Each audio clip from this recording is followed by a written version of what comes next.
தென் மாவட்டத்தைச் சேர்ந்த மக்கள் அதிகப்படியான பேர் வரக்கூடிய ஒரே கோயில் எதிரான இந்த முத்தாரம்மன் கோயில். இந்த முத்தாரம்மன் கோயிலில் பல வேண்டுதல்கள் வைத்தால் உடனே நிறைவேறன்னு நிறைய மக்கள் நம்புகிறாங்க. அதை நம்பி நிறைய மக்கள் இந்த இடத்துக்கு வர்றாங்க. வருஷத்தில் ஒரு நாள் வெளிநாட்டில் வந்துட்டு போகிற மக்களும் உண்டு. இந்த முத்தாரம்மன் கிட்ட என்ன நினைத்தாலும் அப்படியே நடக்குமா. இந்த முத்தாரம்மன் கோயிலில் 2 தெய்வங்கள் உண்டு. இந்த 2 தெய்வங்களுக்கும் 2 வகையான சக்தி உண்டாம். சுமார் கிட்டத்தட்ட 5 கோடி உண்டி வசூல் மட்டும் வருதான்.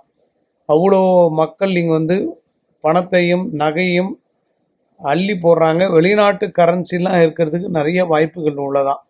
தென் மாவட்டத்தை சேர்ந்த மக்கள் வருடத்திற்கு ஒரு முறையாக இந்த கோயிலுக்கு வந்துட்டு போகிறது தனி சிறப்பு. இங்கே கோயிலுக்கு போனால் வாழ்க்கை மாறுன்னு பல மக்கள் நம்புகிறாங்க. பல மக்கள் வேண்டுதல் வச்சுட்டு போகிறாங்க. அடுத்த வருஷமே இந்த கோயிலில் நடக்கிறதா சொல்கிறாங்க.